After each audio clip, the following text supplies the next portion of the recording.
నమస్తే మిత్రులారా, నేను మీ శ్రీనివాస్ చౌహాన్ అడ్వకేట్.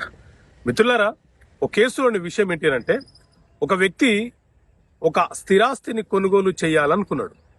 అయితే రిజిస్ట్రేషన్ కంటే ముందే ఒక నెల ముందే స్టాంపు డ్యూటీ చెల్లించేసినాడు.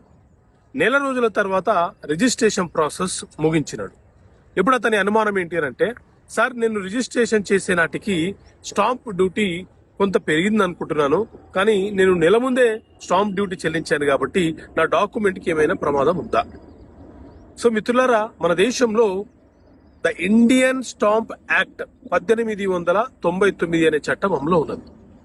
ఇందులో సెక్షన్ 3 ఏం చెప్తుంది అని అంటే, ఏదైనా ఒక స్థిరాస్తికి సంబంధించిన మార్కెట్ విలువలు, ధరలు సాధారణంగా ఎప్పటికప్పుడు మారుతూ ఉంటాయి. వాటి ప్రకారంగా కేంద్ర రాష్ట్ర ప్రభుత్వాలు స్టాంప్ డ్యూటీలను పెంచడము, తగ్గించడం లాంటివి చేస్తూ ఉంటాయి.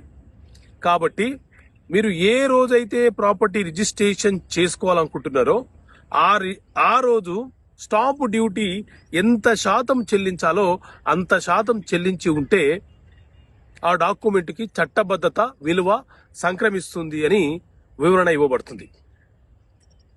చాలా వరకు సుప్రీంకోర్టు కూడా ఇదే అంశాన్ని తెలియపరిచింది.